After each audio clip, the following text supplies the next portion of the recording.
அமைச்சர் துரைமுருகன் அவர் வந்து Apollo hospital admit ஆயிருக்காங்க.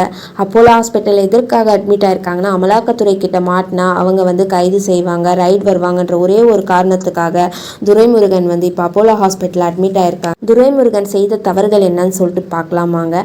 துரைமுருகன் வந்து நீர்வளத்துறை அமைச்சராகவும் இருந்துட்டு வராங்க, அப்புறம் கனிம வளத்துறை அமைச்சராகவும் இருந்துட்டு வராங்க.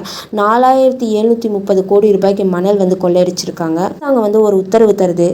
193 ஹெக்டரில் 4 லட்சம் யூனிட் மணல் மட்டும்தான் அள்ள சொல்லுது. அதை 36 லட்சத்துக்கு மட்டும்தான் விற்க சொல்லியிருக்கு தமிழ்நாடு கவர்மெண்ட். ஆனால் நீர்வளத்துறை அமைச்சர் துரைமுருகன் என்ன பண்ணியிருக்காங்கன்னா 9870 ஹெக்டர் வந்து மணல் வந்து அள்ள வச்சிருக்காங்க. 27 லட்சம் யூனிட் மணல் வந்து அள்ளியிருக்காங்க. அது எவ்வளோ மதிப்புனா 4730 கோடி அதோட மதிப்பு. இது வந்து அமலாக்கத்துறை வந்து கண்டுபிடிச்சிருக்காங்க. எது மூலியமான சேட்டலைட் மூலிமா 2 வருஷத்தில் மட்டுமே 27 லட்சம் யூனிட் மணல் வந்து அள்ளியிருக்காங்க. 4 லட்சம் யூனிட் மணல் அள்ள சொன்னால் 27 லட்சம் யூனிட் மணல் அள்ளினா எப்படி நீர்வளம் வந்து இருக்கும் தமிழ்நாட்டில்?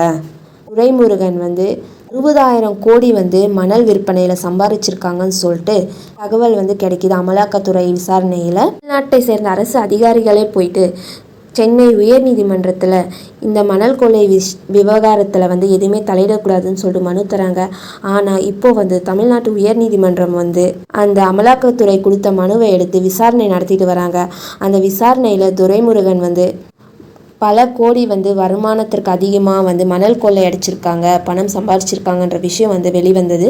உள்ள ஃபுல்லாக எல்லா ப்ராப்பர்ட்டியுமே மோஸ்ட்டாக துரைமுருகன் தான். ஸ்கூல்ஸ், காலேஜஸ், ஹாஸ்பிட்டல் அப்படின்னு சொல்லிட்டு எக்கச்சக்கமான ப்ராப்பர்ட்டி வந்து துரைமுருகன் சம்பாரிச்சு வச்சுருக்காங்க. மொத்தம் 60,000 கோடி ரூபாய் மணல் விற்பனையில் மட்டும் சம்பாரிச்சிருக்காங்கன்னு சொல்லிட்டு தகவல் கிடைச்சிருக்கு.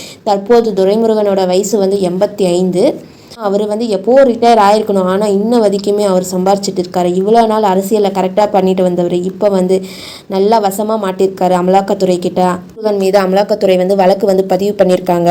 வந்து அமலாக்கத்துறை கிட்ட ஏமாத்துறதுக்காக துரைமுருகன் வந்து அப்போலோ ஹாஸ்பிட்டலில் அட்மிட் ஆகிருக்காங்க. உடல்நிலை குறைவாக இருக்குன்னு சொல்லிட்டு துரைமுருகன் வந்து இன்னும் 10 நாள் ஹாஸ்பிட்டலில் தான் அட்மிட் ஆக போகிறாங்க. துரைமுருகன் எத்தனை நாளில் போய் ஹாஸ்பிட்டலில் இருந்துட முடியும்? எப்படி இருந்தாலே அவர் வெளியே வந்து தான் போகிறாரு, அமலாக்கத்துறை கிட்ட மாட்ட தான் போகிறாரு. செய்த தப்புக்கான தண்டனை கண்டிப்பாக அவருக்கு கிடைக்க போகுது. பொன்முடியை போல் துரைமுருகனுக்கும் தண்டனை கிடைக்குமா? அடுத்தடுத்து திமுக சார்ந்த முக்கிய அமைச்சர்கள் எல்லாமே மாட்டிட்டு வராங்க. வரிசையில் KKSSR, தங்கம் தென்னரசு, KN நெஹ்ரு, அனிதா ராதாகிருஷ்ணன், பெரியசாமி, திமுக சார்ந்த முக்கிய அமைச்சர்கள் எல்லாம் அடுத்தடுத்து அமலாக்கத்துறை சோதனைக்கு ஈடுபட்டு மாட்டிட்டு வர போறாங்க.